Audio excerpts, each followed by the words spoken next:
So, welcome to my channel. You know already, if there are wholes, how to represent? We represent wholes with whole numbers and natural numbers are used to represent wholes. But if there are parts of a whole, how to represent? How to read them? We should learn here, right? So, look here.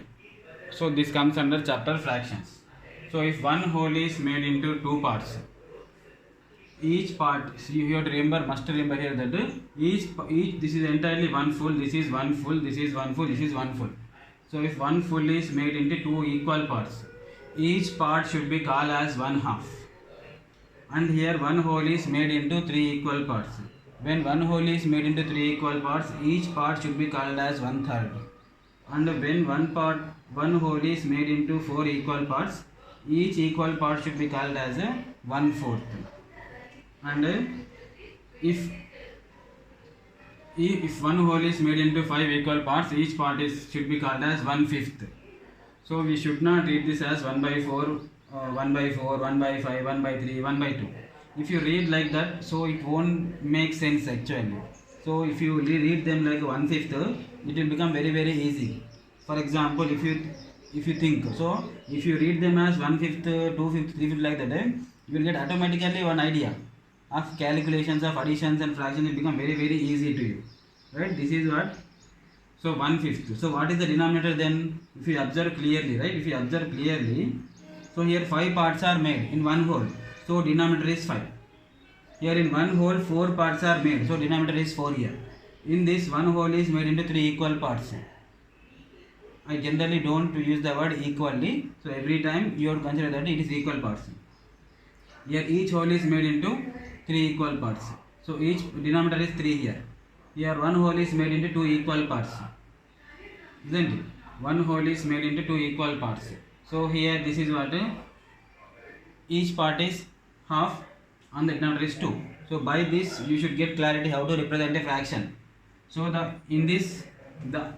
down number is called denominator and the upper one is called numerator. This is called denominator. So by this you should get clarity. In the denominator what we should write? In the denominator we should always write number of parts made in one whole. That is very important. Don't generally people will say number of parts. No, it is not number of parts. Number of parts made in a whole, one whole.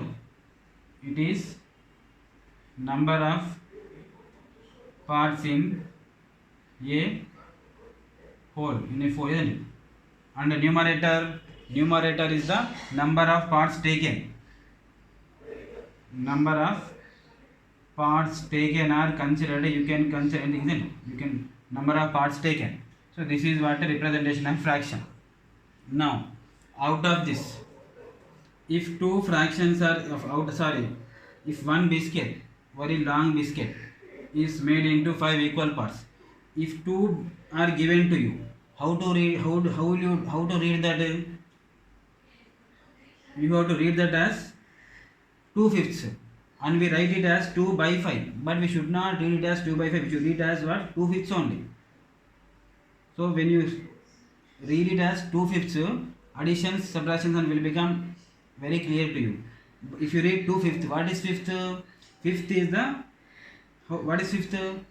If one whole is made into 5 equal parts, each part is called fifth. Then what is 2/5? It is also like counting only. Now we count what? Fractions we count here, like whole numbers only. So we count here fractions. Each part is called 1/5. If you take 2 parts, it is 2/5. If you take 3 parts, then if you consider 3 parts, that should be written as 3/5. Now additions will become very very simple. You observe now. 3/5 plus 1/5. So 3/5 means each whole is made 5 equal parts. 3 parts are taken, and we have to club now. So 1/5. 3/5 becomes how much then? So it will be 4/5. Generally, how will run generally? Denominators are same, so we have to add the numerators.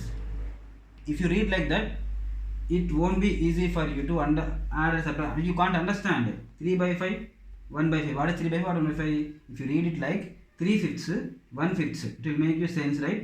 Together they will make 4/5. So additions will become easy. Now if you subtractions are subtractions. If you observe subtraction, 1 minus 2/5. If you generally think like the how to subtract, normal method will give you very long time, but it will be very easy. One whole is there. What is 2/5? It is one whole. From one whole remove the 2/5. Subtraction means removing. This is 2/5. To remove the 2/5, if you remove 2/5, how much will remain? 3/5 will remain. It is oral problem actually, but people will confuse because we read it as 2/5, 3/5 we read. So from one whole, if 2/5 are removed, 3/5 will remain. Simple. It is fraction will become very simple. In the next class, we will learn about types of fractions in this way only, right?